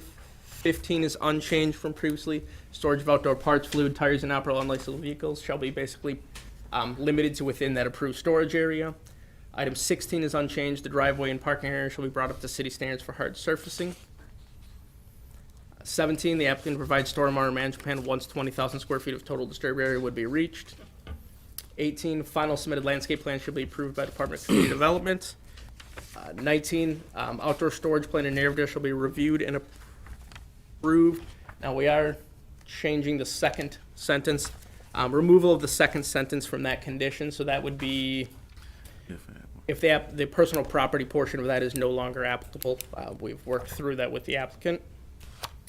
Item 20, permitted use shall be limited to those uses as previously identified. That is unchanged from the prior approval. 21 is the main updated language that we have been working on with the applicant. So this number 21 would no longer be applicable, and what 21 would read as follow. The enclosed outdoor storage area shall not function as a salvage yard and shall not store vehicles, semi-trailers, or boats, or any type that are being sold or used for parts or scrapped. The enclosed storage area should be maintained in an organized fashion, which shall include and maintain at least 1 foot, 18-foot drive aisle that runs the entire north-south length of the enclosed outdoor storage area. All weeds and brush shall be removed from the enclosed storage area. All grass and vegetation shall be trimmed, and no item with the enclosed storage area should be stacked to exceed 8-foot height of the fence. So that's basically working through what the outdoor storage area is going to be used for. Items 22 and 23 are unchanged. The applicant shall either remove the sign structure or reinstall it with a sign, and that all conditions shall be met within 180 days. All right, thank you, sir. Technical questions, can I ask, I'd like to ask, so has this entire thing been reviewed with the applicant? Is this a team effort here? So we have been working closely with the applicant over the last several weeks to get to where they are today. Okay. My understanding, and I know the applicant is here to discuss Okay. with us as well, I believe we are at agreement now on all of the conditions. So we should be ready to move this thing forward. We definitely need it to go to council next week. Obviously. Okay, other technical questions? Okay, seeing none. Council meeting. Open public comment, and applicants, if they have anything to say, now's the time. Good to go, then we can move on. All right, no one's here to speak to this item today. Motion to adopt the staff report as the findings and recommendations of the commission with the following modification to the conditions. And then I read all of them. Second sentence in condition, yeah, I'm pants here, wait. Slow down. He's hourly. The second sentence in condition 5 shall be modified to read as follows. No inoperable vehicles shall be stored in spaces 115 through 132 for a period of time exceeding 7 days. The second condition shown on this is condition 6 shall be modified to read as follows. The spaces identified with an X on the southwest corner of the site plan with staff comments shall be limited to temporary vehicle storage of operable shop and customer vehicles. The spaces identified with an X on the southeast corner of the site plan with staff comments shall be striped code-compliant parking spaces and limited to parking for operable shop and customers' vehicles. Semi-trailers shall not be stored or parked on the Xed areas in either southwest or southeast corner. The second sentence of condition 19 will be deleted. Condition 21 shall be modified to read as follows. The enclosed outdoor storage area shall not function as a salvage yard and shall not store vehicles, semi-trailers, or boats of any type that are being sold or used for parts or scrap. The enclosed storage area shall be maintained in an organized fashion, which shall include the maintenance of at least one 18-foot drive aisle that runs the length north to south of the enclosed outdoor storage area. All weeds and brush shall be removed from the enclosed storage area. All grass and vegetation shall be trimmed, and no item within the enclosed storage area shall be stacked to exceed the 8-foot height of the fence. Second. Been moved and seconded. Moving on. Sorry, Bob. Moving on to discussion. If you put together all the discussions we've had on this one over the year. I think we've talked this one to death. All right. Seeing no discussion, let us call the roll. Ford, Aye. Vince, Aye. Kiefer, Aye. Palmieri, Aye. Perry, Aye. Weigert, Aye. Mott, Aye. Crop, Aye. Wojtek. Aye. Motion carried 9-0. See A that? lot of paper today, hold on here. You did great. All right, moving on to item number 4, specific implementation plan. Amendment for signage modifications for Oshkosh Corporation located at 1917 Four-Wheel Drive. Any site inspections? Drive by there multiple times a day, but it's not the same thing. We accept the staff report as part of the record. Up to you, Brian. Thank you. So this is the Oshkosh Corporation global headquarters. So here's a view of the site. Started mostly by parkland and residential uses and some commercial uses. Here's an aerial view of the site, which is currently being developed. So this is a request only for signage. So the approved SIP for the development did not include finalized signage plans. The condition was placed on the SIP approval that final signage plans be brought back through Plan Commission and Common Council for approval as a PD amendment. So at this point, they are proposing a monument sign, directional signs, and wall signs for the site. So first, here's the monument sign they're proposing. As proposed, it will be 11 feet tall and 7 feet 4 inches wide and include a masonry base. It will be set back 40 feet from the front right-of-way line, and as it is proposed as 11 feet, it will need a base standard modification as the maximum monument sign height in the corporate business park is 10 feet. Staff is supportive of the BSM as the proposed front setback is exceeding the minimum in the district, which is 30 feet. Also, they will have substantial landscaping around the sign to improve the appearance of it. Next are the directional signs. So they are located around the parking area. All signs will be 6 feet tall by 3 feet wide. A base standard modification will be required for that, as the maximum size of directional signs is 8 square feet. Staff is supportive of the BSM due to the large scale of the site and the need for the visibility of these signs for visitors and deliveries to navigate the site. There will also be some post-mounted signs for parking stalls and warning signs such as do not enter or one way or private property. They're proposing the wall signs on the north and south elevations, and they will include LED logo and lettering.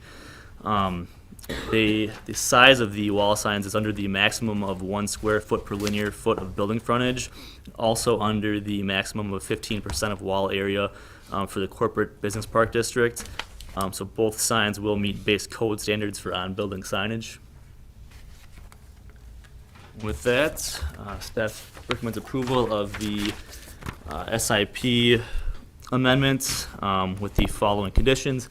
A base standard modification to allow an 11-foot tall monument sign where code allows a maximum height of 10 feet, and a base standard modification to allow 18 square foot directional signs where code allows a maximum of 8 square feet. Thank you, sir. Technical questions? Go ahead, Mayor Palmieri. Just a question on directional signs, private property signs. Here we talk about location near the main parking areas. So is private property considered a directional sign? I think we'd consider that an on-site warning sign, which code allows, I guess, as needed. Correct what Brian said. The signs you see here are not directional signs under our code. So for example, the private property sign is not a directional sign. It is not off-premise. It's not advertising anything on the site or the applicant. It's just basically stating information. Right, so this is under directional signs in here, that's why I asked. And then where would those private property signs be located? We can verify this with the applicant, I believe. Basically here, where the river walk path would lead off to their property is where the private property sign is intended. Do you have one down here as well? That's the intent, yes.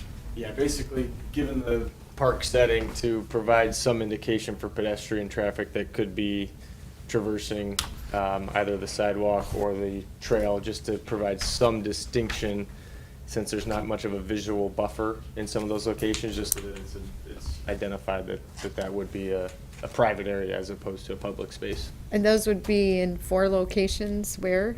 The private property specifically would just be two, one at the north trail connection on private property, and then further at the south, exactly, yes. Other technical questions? All right, seeing none, open public comment. Anybody here from the public speak to this item today? Applicant, do you have anything to add? I can add, if there's any questions. Come on up and see, someone usually can come up with something. Yeah, I appreciate. Tell us your name and address too. for a Yeah, minute. David Pano, representing the applicant, 700 Commerce Drive in Oak Brook, Illinois. All right, thank you. Do we have any other questions for the applicant as long as he made the long trip? How was your drive? It was good. I left first thing this morning, so I beat the traffic. I guess I Go just ahead. had one follow-up Oh, go question. ahead. Absolutely. On the size then for those private property signs really essentially right on the river walk. It would be up on private property, but yes, adjacent But facing the 3 river. foot by 6 foot. Those specifically are 1'6" tall by. They're smaller in size. 1'5", Okay. yeah. So those are sized for pedestrian traffic, as Okay. opposed to the larger signs requesting the variance, which are Okay. intended more for vehicular traffic and thus are a little bit larger. Any other questions for the petitioner? Thank you, sir. Yeah, thank you. Anyone else here from the public to speak to this item? Seeing none, public comment is closed. We have a motion to Motion adopt. to adopt the findings and recommendations as stated in the staff report. Second. It's been moved and seconded. Any discussion on the motion? Seeing none, call the roll, please. Ford. Aye. Hintz. Aye. Kiefer. Aye. Palmieri. Aye. Perry. Aye. Weigert. Aye. Mott. Aye. Crop. Aye. Wojtek. Aye. Motion carried 9-0. All right, moving on to item number 6, the general development plan and specific implementation plan approval for a restaurant and indoor entertainment venue located at 2105 South Keller Street. Thank you, Mr. Chairman. This was as part of a workshop we had at the previous meeting. So we'll move through some of the general information relatively quickly so we can discuss the base area modifications and a lot of the conditions that are involved in this project. This is the old Walmart that was demolished in 2007. I gotta skip the park we already discussed. There we go. So this is located between 41, 20th, and South Keller Street. The applicant's proposing approximately 35,000 square foot entertainment/restaurant venue with a potential 30,000 additional square feet in the future. They're looking at about 50 part-time, 50 full-time employees. The site also contains about 19,500 square feet of vacant retail space. So here is the vacant retail space that exists on the site. Here's the building site for the proposed new developments. The applicant is proposing to use the 3 existing driveways that are on the site with minor modifications to those, basically to bring them up to city standards for some curb cut sidewalk requirements. The applicant is seeking a number of base area modifications that we outlined during our workshop session. The first would be to reduce the north setback from the 25-foot code requirement to 17.75 feet for the existing access drive.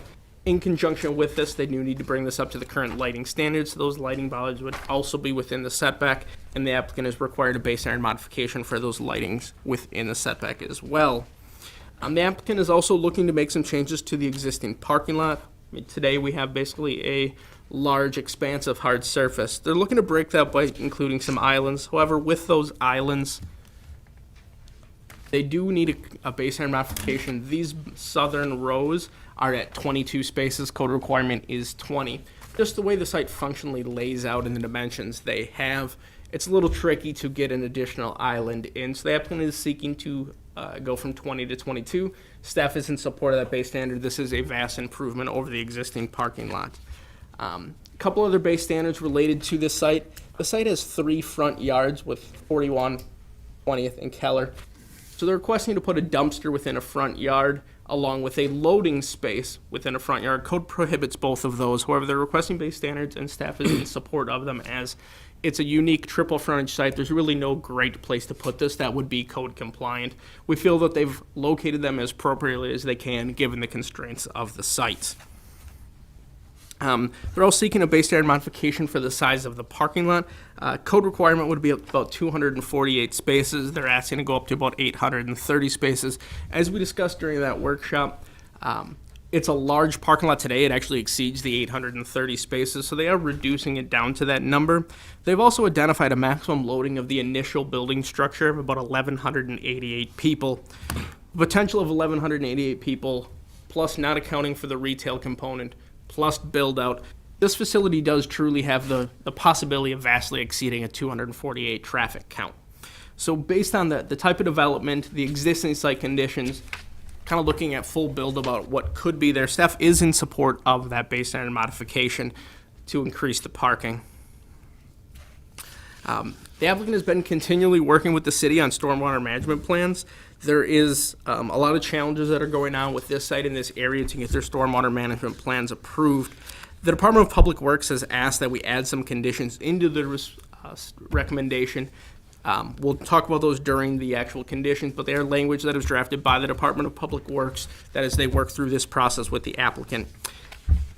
As part of that, the applicant is proposing a wet pond. As we talked during the workshop, with a wet pond and the proximity of this site to the airport, staff is requiring a waterfall mitigation plan be included as part of this approval process. Talking a little bit more about landscaping, there are a couple of concerns with landscaping and building foundation. The applicant is proposing to meet the full point requirement for foundation landscaping. However, our code further requires that 50% of the landscaping be located along the primary building entrance, so in this case, the south facade. They're asking to reallocate some of that from this primary building entrance to their secondary building entrance, which is like a customer takeout spot. In this case, with the unique triple frontage and just the way the site lays out, staff agrees that they're better served to reallocate those points further around the building than just locate them all along the front. So we are supporting of that variance. Paved area landscaping. The applicant is proposing to meet the required total number of points. However, they are asking for some leniency in the type of island trees. So currently our code requirement is 1 overstory deciduous tree per landscaping island. The applicant is asking to be allowed to use low deciduous trees at a ratio of 2:1. It's an interesting ask because later on today we're going to be discussing some code amendments, and staff understands the concern here. However, we're recommending 2 medium deciduous trees per 1 shade tree. So the applicant is still not compliant with what our proposed changes, as they're going with low deciduous trees. But we do understand the justification and the realization that there is some conflict with lighting standards. Talking about lighting standards, the applicant is requesting to go to 23-foot tall light poles. Presently, the site contains 40-foot tall light poles, so they are greatly reducing from the 40 down to the 23. However, our code requirement is only 20 feet in height, so they will require a base standard modification for the 23 feet. Street frontage landscaping, the applicant is intending to meet those requirements. That includes 35 existing trees, plus proposing to add additional 11 trees.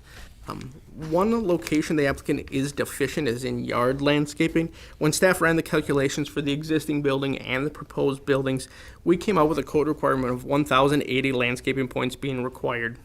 The applicant currently is proposing only 709 landscaping points. They are deficient for yard landscaping. They would either need to bring that up to standards or have further discussions with this body to see if it is supportable for a base standard modification. Moving on to signage, the applicant has made some modifications to their signage plans since we discussed at the workshop. So they have reduced the size of the electronic message center from the 200 square feet originally proposed down to about 150 square feet. They've also altered it from that dual post sign variation that was previously shown to a single pole sign. So the request would still be for a base standard modification to exceed the maximum allowed size of an electronic message center. However, the applicant is proposing no on-building signage. They would utilize only this pole sign plus 2 monument signs along Keller Street as their total signage for the property.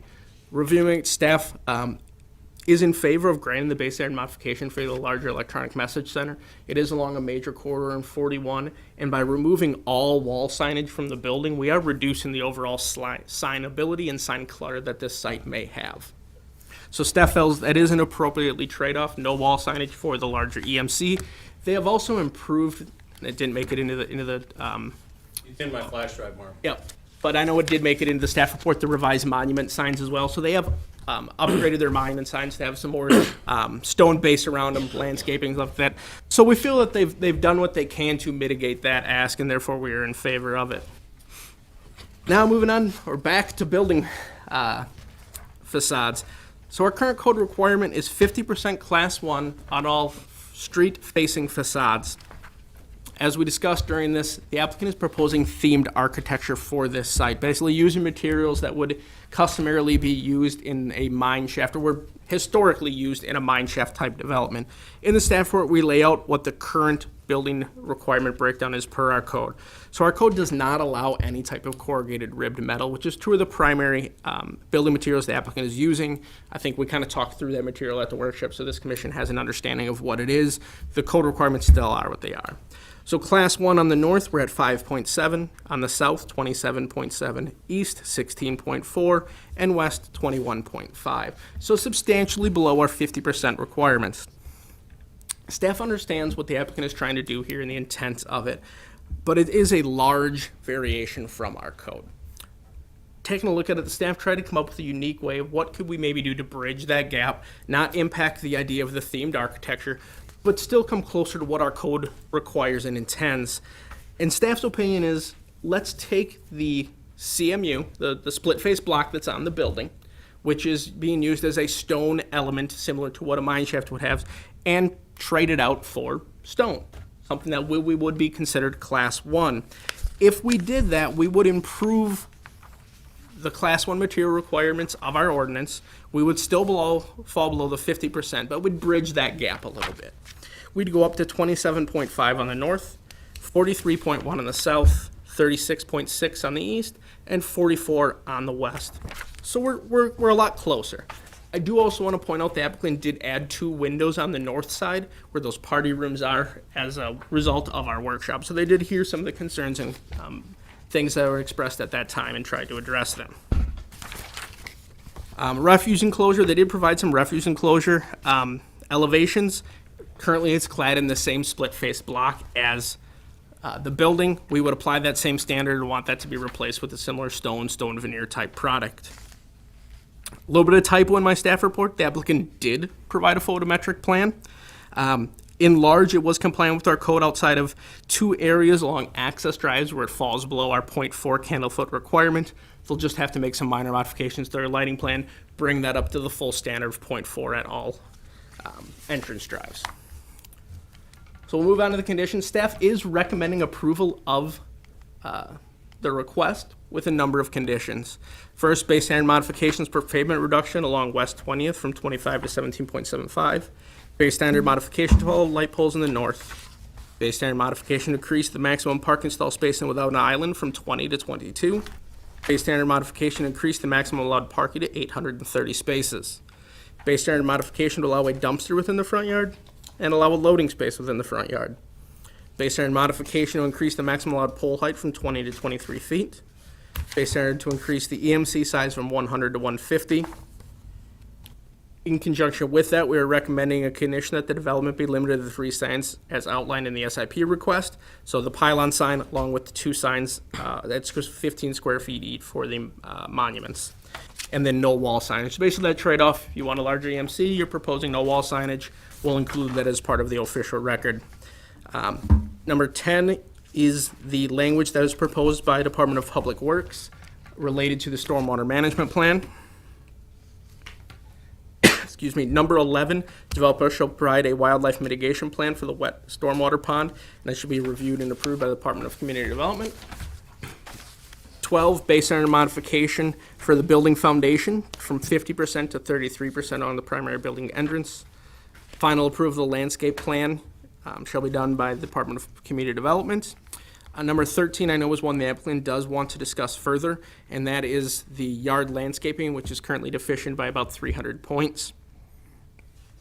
Base standard modifications allow 14 landscaping islands as identified in the landscaping plan to use 2 low deciduous trees instead of the 1 shade tree as required. All split-face blocks should be replaced with stone veneer, or a similar Class 1 material. Standard modification to allow the corrugated metals to be used.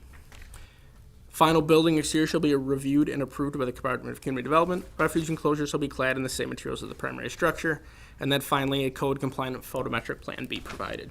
All right, I got a little ahead of myself, folks, so we got to go back. Do we do any site inspection? And we do accept the staff report as part of the record, after the fact. Thank you, Mark. Technical questions? I wasn't present for the workshop, so go ahead, Andrew. Wildlife mitigation plan, what does that typically consist of? So I'll come back here and multitask. We did discuss with the Department of USDA for what is a typical wildlife mitigation plan. The two normal ones that they deal with are either bird wires or bird balls.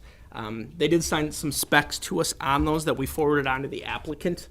Generally, they're those included with a combination of landscaping and fencing to basically detract, or I shouldn't say detract, prevent wildlife from entering the pond. Basically, you're looking at geese, ducks, and seagulls, try to limit their ability to be landing in that pond within close proximity to the airport. We did in the Aviation Industrial Park, we did some bird wires down there just south of the airport. So there are some industry standards on what should be done for those. Question. Other technical questions? All right, seeing none, open public comment. Mr. Applicant's here. Thoughts for us to share? Thank you, and I apologize for standing here hovering over the That's meeting. okay. I just wanted to be cognizant of your time and be ready to go when you were ready. We got all night. Oh, yeah. Our second night of summer, we want to get home, right? My name is Steve Klesick. I'm a registered architect with Keller Incorporated in Kaukauna, Wisconsin for the last 31 years. And I met most of you a couple weeks ago at the workshop. And I thought the workshop was a very productive endeavor that we all collaborated together and came up with some solutions. I was able to talk about the themed architecture that Mark alluded to and the material justification in my design. I was excited to feel that you had shared my passion for this project, and was also equally as surprised when I saw 3 days ago that all of the masonry block had been changed to stone by staff recommendation. Now, having said that, I have the utmost respect for Mark and his staff. I've worked very closely with him on this project and want to continue to do that as we walk through this tonight. But I will tell you, I want to make a justification for why the materials I chose on the building, and it sounds like we are down to two products, masonry block or stone. In 31 years, you work in Wisconsin, you work in many different cities with many different requirements for architectural standards, all having their own justifications. And I'm not here to impugn yours, but I often find that these two products are listed under the word masonry. They're not separated. Concrete block isn't separated from brick, isn't separated from stone. They're many times listed as masonry. I guess that's because a mason installs them. And so I'm used to them being equal in stature in many people's eyes. Obviously, they're not equal in stature to the staff size, and I respect that. I have a few things to show you to maybe convince you of my point of view, and if Mark would be so kind as to show the fly-through.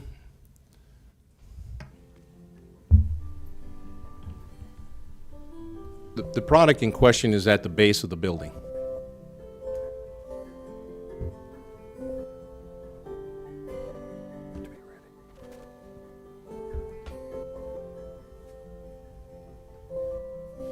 You'll see that I used stone as an accent material and masonry block as a base material. And that was not done to skirt your codes. It was done for architectural theming and composition reasons. You can see the bottoms of the columns there are stone as an accent. I think when you use stone across the whole building, you take away the nature of being an accent, and you take away the idea that the stone is a special product which it is, I believe that the masonry block serves the purpose, the intent of the purpose of the code, but that's not for me to decide. It was for me to put the composition together. Now, in the workshop, we came around this side of the building, and it was decided that wouldn't it be nice to have a couple of extra windows, because we do have 3 sides to this building, and I would have put more windows here, but those party rooms have TVs in the center of them, so I had to split the windows, and those were the windows that Mark referred to as being added in our workshop.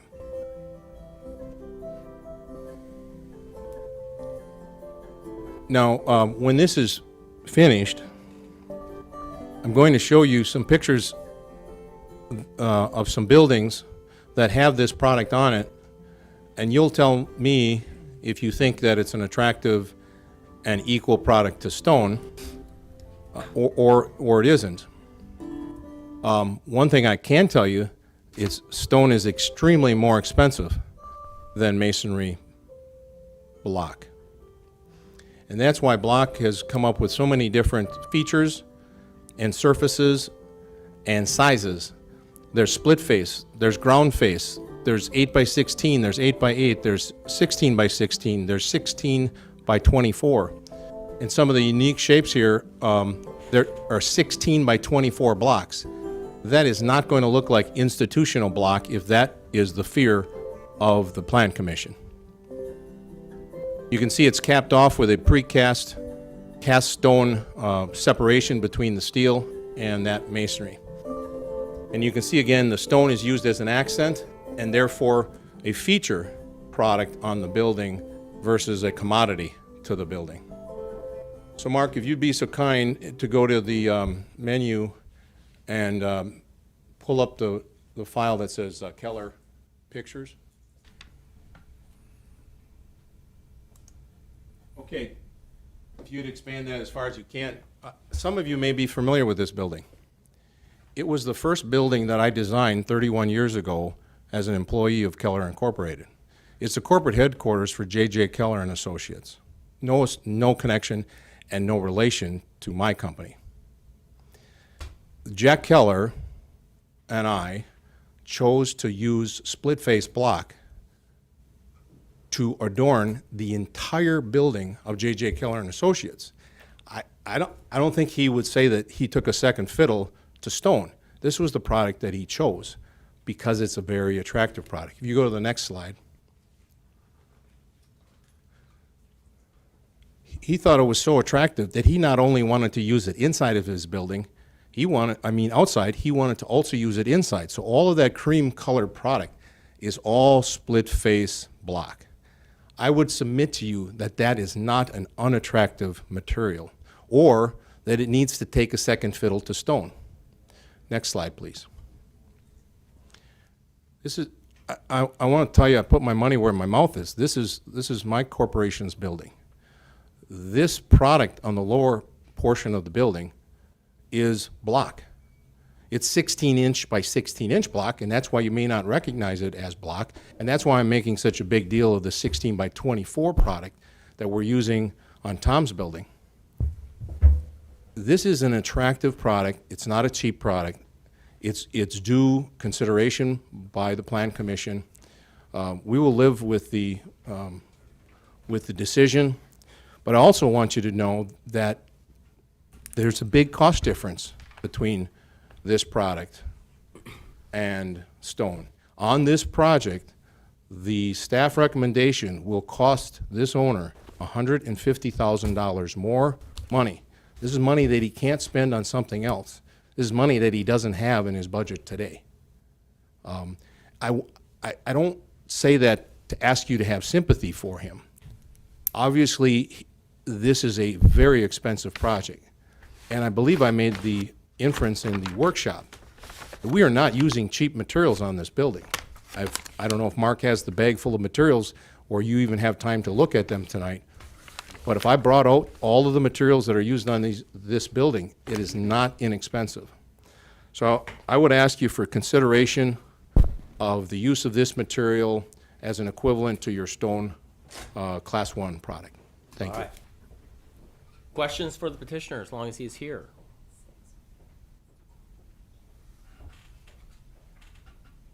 Anything to add right now?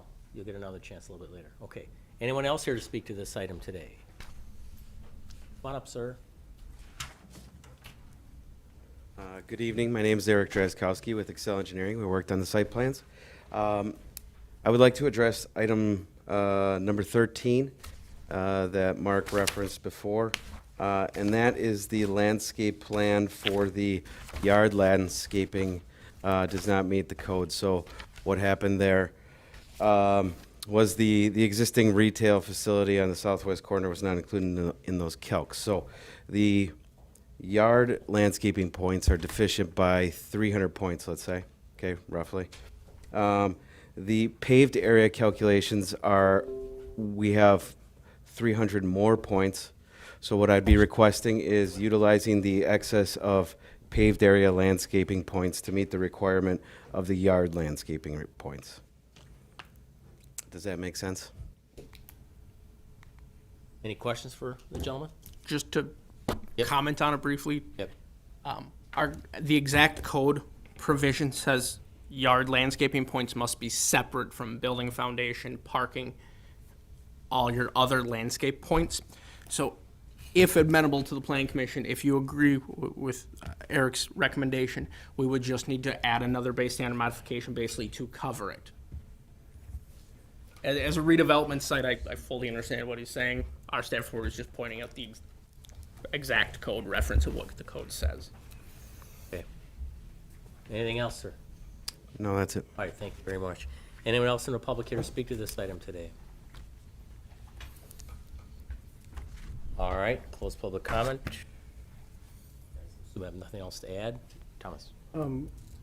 The requirement is 75% on 50%. 50% on, All street-facing sides. So in this case, all the way around. and so that is unusual because there's four street-facing sides, but three front.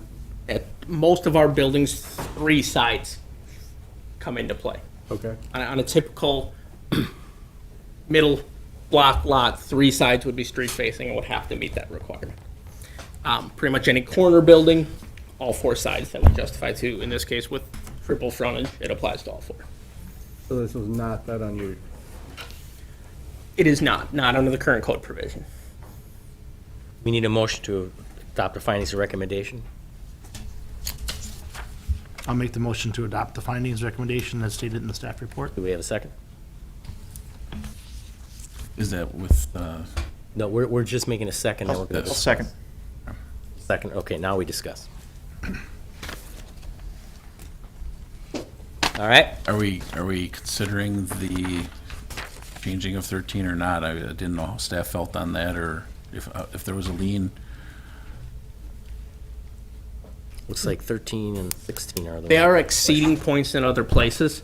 I feel what they're doing, traditionally, if we looked at this as just a single user site and we weren't looking at the greater area, especially in this case, the expansion areas, that would be an area we traditionally see as a lot more landscaping. That would be an area we would put more yard landscaping.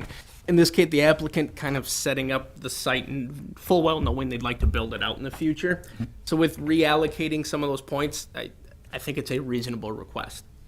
So do I need to propose a friendly amendment to change 13 to a base standard modification? If you're going to do it, probably the cleanest way to do it is to simply recommend a base standard modification to reduce the required yard landscaping from 780 or 1080 down to 709. Okay, so I would like to do that. All right, that's fine. Everybody knows what you want. Just stating it for the record. Oh, I was not here for the workshop, so I have to ask, what is the feeling of the group on the split face block versus the stone, et cetera, et cetera? Wasn't there for that, so I don't know what the. I'm having a little more problem with the split face zone than I am with the landscaping whatsoever. But I also am cognizant of the design that they want to do and the current state of the property. And I really do believe strongly that this city needs a restaurant that is different from all of the fast-serve, sit-down chains that tend to overtake places like this in Janesville, and this seems to be much different than that. And so I'm really torn between the fact that it is significantly under the 50% versus the need and uniqueness of this organization, or this project. And because I know you weren't at the, looking at the materials, it didn't look, it didn't look worse than having stone there. I thought it was a very, very, very acceptable facsimile that you wouldn't be able to tell the difference of if you didn't know, if you weren't an architect and didn't really study it. Didn't look cheap, didn't. No. I'm leaning kind of, I'm with you. I know we have our standards, but I want to see this place to go there too, because we'd have a destination location in Oshkosh being added. Staff will respond to that when we get a chance. You'll get, come on, it's my last time, you gotta give me a chance. Why don't you respond now as long No, as... I guess our concern was, yes, on this particular site, regardless of the size of it, you know, we're looking at we apply these standards in general to all the buildings. You know, any commercial building coming through the system has got that minimum 50%. In the corporate business park, we have 75%. When we had that discussion with Casey's, we made Casey's stand to that. We had Hoopman come through here with that hotel. We had those same discussions. So I think our concern would be, okay, we're gonna just get rid of that standard for this particular building. Then we should get rid of the standard for all the buildings that are coming through, regardless of the size. We could look at things that maybe, you know, Oshkosh Corp, same thing. I mean, I think we looked at, didn't we give it? We gave a base standard there for some materials they were choosing, looking at what is the intent of the code, what is the quality of the material, some of those things. I can say, you know, from a staff perspective, I'm going through this report, we have a significant amount of base standard asks. We have a lot of things we're asking a waiver for. And for most of those, there's a justification, a simple justification of why. We have a redevelopment site, we're going from X to Y. It makes sense to grant some of these. Then we get to the building. And the justification is we want themed architecture. Now, from a land use standpoint, a zoning code, unfortunately, that's not justification of why to grant a base standard modification simply from some standards we have that we apply it all the way to the city. Like Darren said, if we're gonna go down that path of just saying, you know, design a building how you want a building, then we should look at reevaluating why do we have building design standards. We try to apply them uniformly across the city, and we've identified areas that we feel are even stronger. That's why staff, you know, I really struggled with how can we make this work. I agree, you know, the intent of the project is there. What can we do to bridge that gap? And that's where I landed on the recommendation I made. They have a theme. My personal opinion, I'm not an architect and I will fully tell you that. My opinion is changing that product does not deter from the theme of what they're trying to achieve, but it does come closer to what our code requires. I believe that's an acceptable trade-off.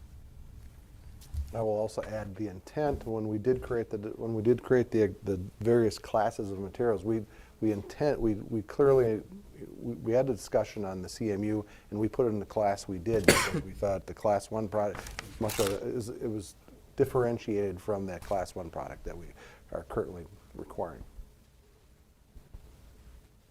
So my one question on that would be what the architect said about it in other areas being all considered masonry. I mean, how does that? All over the place. I'm just trying to judge. Are we tougher on it than other There municipalities? are municipalities which much stronger requirements than we have. When you look at the broad spectrum of architectural standards throughout Wisconsin, they're up and down all over the place. Well, I'm gonna support staff's decision. You know, when I think of a mine shaft, I don't think block. I think stone and you know, the sheet metal. And I agree that if we're going to have these rules, and we should be consistent with it. That's my thoughts. Other thoughts? Go ahead. I'm in agreement on that. I'm thinking back for my own consistency and giving the hotel folks a hard time for not being anywhere close. And it's worth saying that even with the change here, they're still below and significantly below. So I do think this is more than justifiable on our end. So if we're getting closer to voting, basically, all the conditions as are, as is except for 13. Anything else to add before we vote? Sorry, sir. Matt. I have a question on the stone. You can I thought choose to you said open you it were back gonna up. open it back up again to the applicant. Okay, if you'd like, go ahead, right ahead. My only question is if we use a cultured stone, is that acceptable? 'Cause Yep. it's not a real stone. Nope, that's why I outlined stone veneer, similar product, which would be your cultured stones.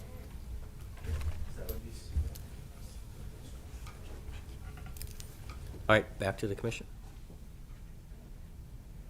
Shall we call the question? All right.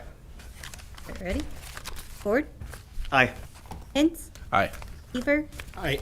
O'Meara? Aye. Perry? Aye. Mott? Aye. Groth? Aye. Wojtek? Aye. Motion carried for 8-0. 8 or 7? 8. 1. Right. We lost 2, didn't we? No, it's 8. 8? All right. Yeah, because we Oh, did. because Derek didn't have, okay. Yeah. You almost. All right, moving on to item number 7. Yep, thank you, guys. Public hearing, text amendments to the zoning ordinance. Let's make sure we do this right. We accept the staff report as part of the record, and it's up to you now to present the staff summary. We will be patient. All right, so we had some cleanups and some minor changes, as well as some more notable changes. So I'll just go over the more notable changes that we're proposing. We are proposing a new industrial land use, which would be called manufacturing retailer, which is defined as a food sales and service establishment where food or beverage products are produced in a limited quantity sufficient to support on-site sales as a primary or accessory portion of the on-site business.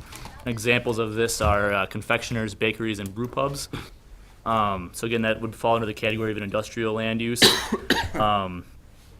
It would be permitted in the suburban mixed-use district, permitted in urban industrial, permitted in heavy industrial, conditional in urban mixed use, conditional in central mixed use, and conditional in riverfront mixed use.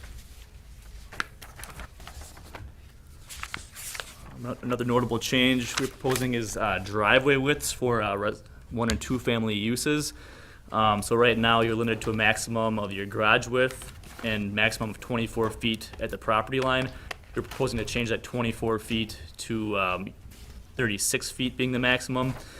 And also, we are proposing to allow the driveway to exceed the width of the garage, but it would still be maxed at the width of the garage at the property line.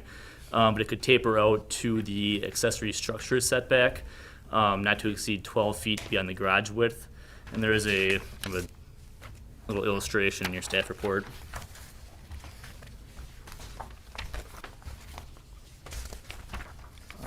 We're proposing a change to the fencing ordinance, which would apply only to corner lots. So this is for the long side of the corner lot. It would allow you to go up to the maximum height in that district, where a principal structure could be built. So for example, if you're in a corner lot, like in a single-family district, you could potentially have a 6-foot fence, 12 feet off the street side property line. Just to quickly comment on that brings it in line with the wording of our previous ordinance. The way the wording got transitioned into the current ordinance wasn't as clear, so we just want to make sure that intent stays. Standing seam metal roofs, they're currently allowed for 1 and 2 family uses. We want to carry those same standards over to allow them for multifamily uses.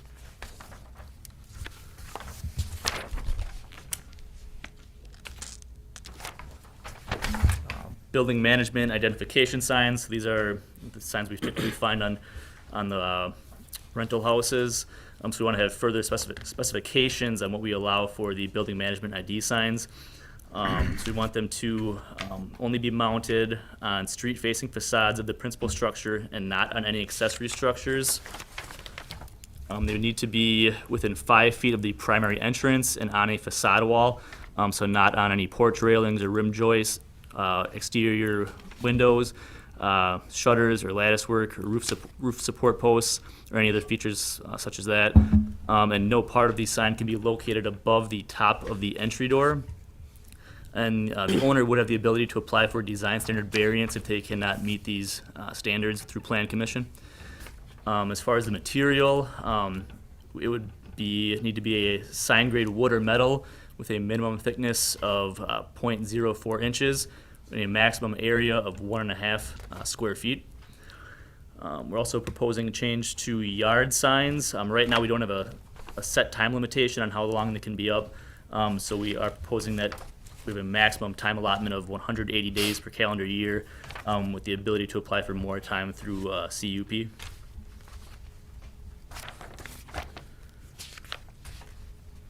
Was there anything else you wanted to touch on? There's a couple of other cleanup items listed in there as well. I know you guys have been provided the full list. Is there questions on any of the other ones Are these based on, as you started working through things, reality sort of got in the way and it just makes more sense to do? Correct. Some of them are just things, as working with a new code, we've noticed don't match up with how they were intended when we tried to carry them over from the old code. One or two of them are updating language as state law language has changed. Like I said, a lot of them are just cleanups that the intent and the way it was written didn't necessarily match up, and we want to make sure they do.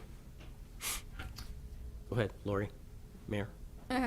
Just a real quick clarification then on the permanent business signs and the building management signs. You were talking about it being a certain depth or thickness of wood or metal. Would this address also whether or not those are spray painted or hand lettered or? Yeah, we are similar to, we do this right now in like our central mixed use district in the downtown area. We require a certain quality of sign. And the intent of this is to do the same things, to have a certain quality of signage for these. So would it prohibit hand lettering and Correct. spray Yes. painted sign? Yep. Okay. Correct. Does say that in there, yeah. Yes, to answer, yes. Thank you. Like night crawlers for sale type stuff? It doesn't need to, it would also say it needs to be manufactured to a summer professional job. standard. Michael? You seen me catch a bass. Yeah, Kurt. I did. So the 80-day yard sign, that would cover everything, right? That should. My house is for sale. I Yep, have should cover all of those promoting the food situations. co-op. Yep. Okay.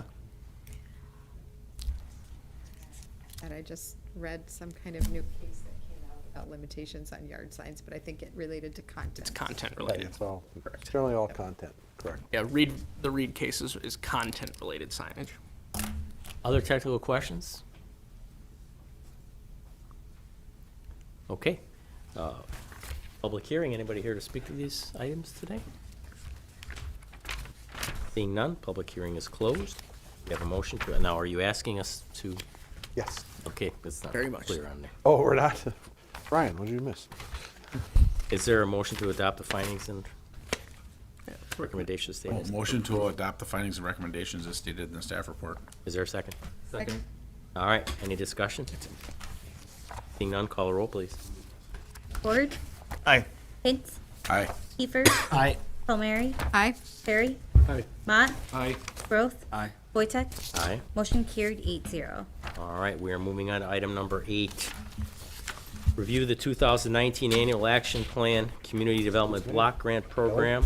We accept the report as part of the record. It's now up to Darlene. Thank you, Mr. Chairman. You bet.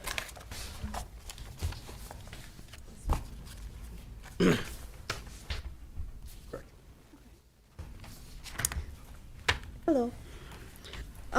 As you know, each year I bring the Community Development Block Grant Action Plan to the Plan Commission to confirm that it is in is consistent with the comprehensive plans, downtown action plans, and other planning documents that have been approved in various years and are still active and enforced by the city. And the CDBG action plan must meet one of 3 national benefits, that being benefiting low to moderate income persons, aid in the prevention of slum and blight, or meet an urgent need. The city's 2019 allocation is $835,000. The city usually works with 4 broad categories of activities and programs. The first one is Central City Redevelopment. This is usually used for acquisition of slum and blight properties scattered throughout neighborhood associations or scattered throughout the city.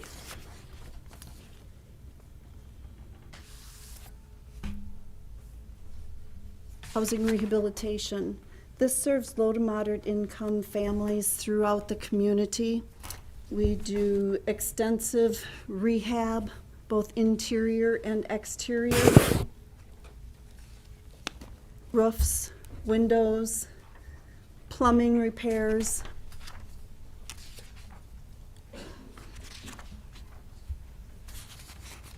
And I think I had the amount listed there, I'm sorry.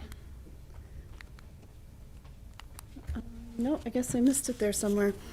We are looking at $335,000 for housing rehab in the coming year.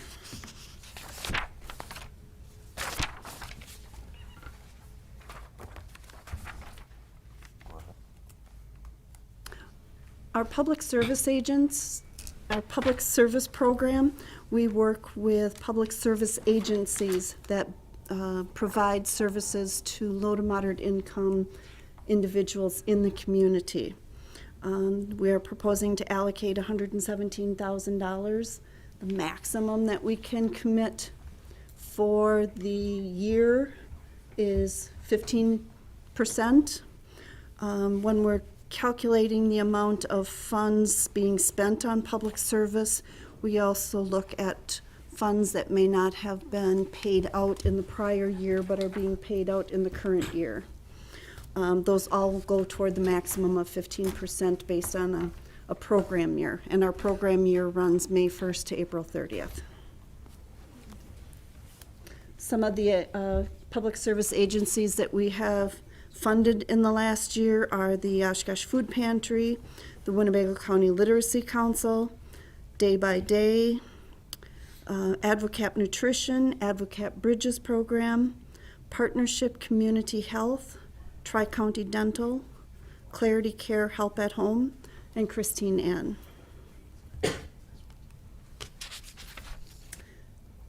We are also allocating $83,000 for administration and planning.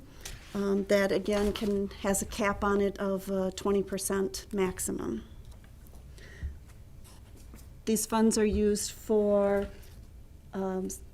staff salaries, training, as well as some of the funds are used for the Fair Housing Center of Northeast Wisconsin. We contract with them for promoting and enforcing the city's fair housing ordinances.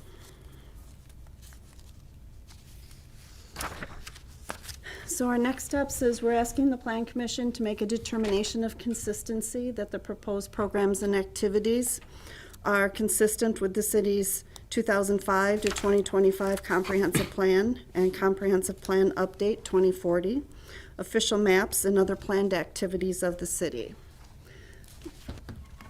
I anticipate taking the action plan to the Common Council on May 28th, and the plan needs to be submitted to HUD before June 10th.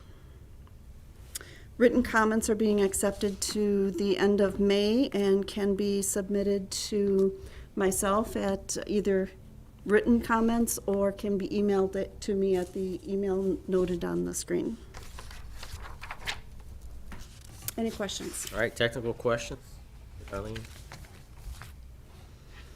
All right, public comment. Anyone here from the public to speak to this item today?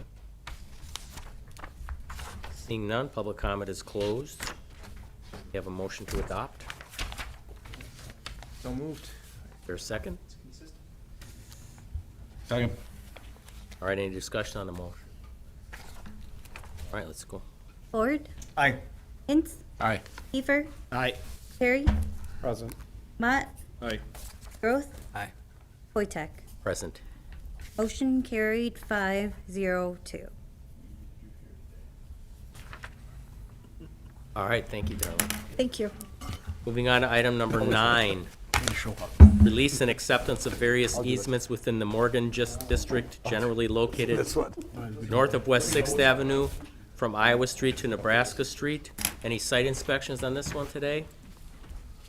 Okay, we accept the staff report as part of the record, and up comes Jeff, who we have not seen. Oh, no, I'm gonna do it. Oh, pardon me. Oh, it's your last thing. I'm huh? gonna Last do it, staff and I'm report. gonna make How sure. exciting. I'm gonna make sure it's not quick. Be solar beating hearts.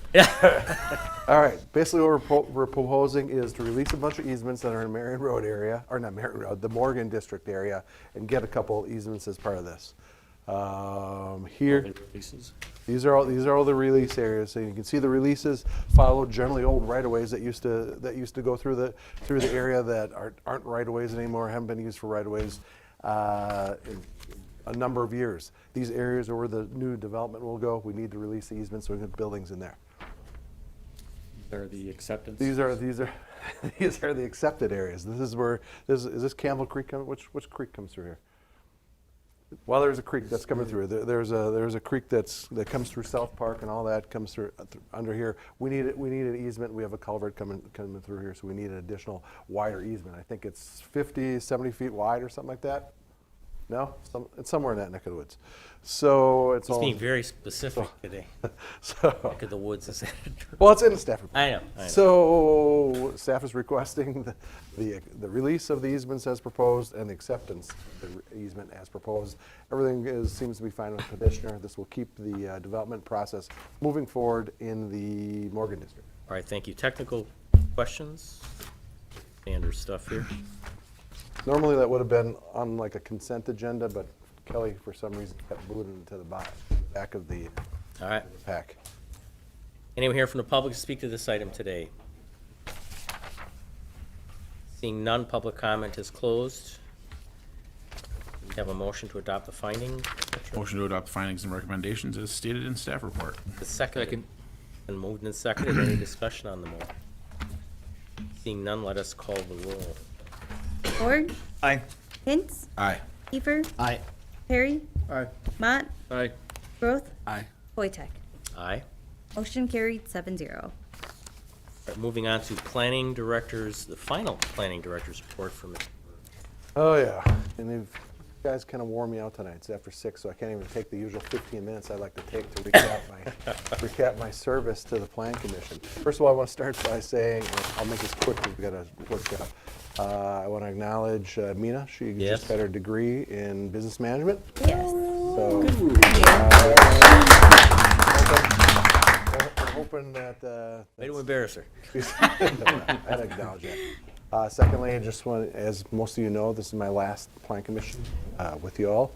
So it's been a pleasure serving you for 20 years. So I've served with a lot of Plan Commission members, and this is a tough day for me.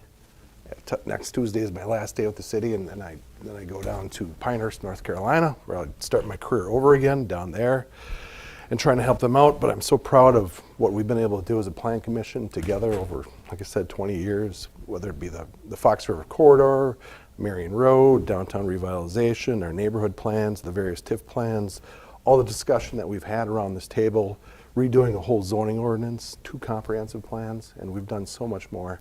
The zone changes, the conditional use permits, all that kind of stuff. And I can say you generally as a group didn't disappoint me. 2 weeks ago you did with that sign, but you know, signs can... Can't win them all, Darren. I can't win them all. So I just want to thank you for all the years of service, or I want to thank you for serving with all these years. And I know there'll be good things to happen in the future. I leave it with a great staff. We've built a good foundation here. The staff is awesome, so I think we're going to keep doing good things. And you as a group, you're one of the best Plan Commissions that we've had, outstanding in sign issues. You're a great Plan Got to learn to let go. Well, they don't have signs down So thank you very much. I appreciate everything you guys have done for me, so thank you. Darren, your passion for this has rubbed off. Your staff is excellent, as you said, but part of it is because of your leadership. Notice that a lot of boards and commissions have a hard time getting members, not this one. Because I always say it's the glamour commission, but it's like, I think part of it is because a lot of exciting things have gone on here under your leadership, and it has been, it's astounding what has been accomplished in the last 20, 25, even 30 years, but since your time here, this place is not the same as it was. Thank you. Thank you so much. You've been patient with us. When I was a new commissioner, you were very patient with me. You taught me a lot of things. You taught me how to be a good commissioner without making me toe the party line all the time. And you're open to discussion. You've dealt with a lot of different personalities, not always easy ones, not just us, but people that have come before us. And I just really applaud what you've done, and Pinehurst is very fortunate to get you. Thank you very much. Appreciate the kind words. Thank you all. Now, that being said, we talked to Plan Commission, we did want to be able to do at least something for you. So we did have the Plan Commission members sign this nice historical image kind of showing what downtown was for you. So, That's what I got when I got here, sure. I think First this thing you is do is get rid of Darren those right pedal. Right outside of the pub. David Borsick is right here. But we did want to be able to do something for you for the time you've put into help Plan Commission over the years. So, Thank you. Thank you very much. I appreciate it. framing it's on your own. And you have permission to wait my note if you really want to, you can wait it out. We have a motion to adjourn, so Mina So can live moved. her life. Is there a second? Second. All those in favor? Aye. Aye. Opposed? All right. Workshop.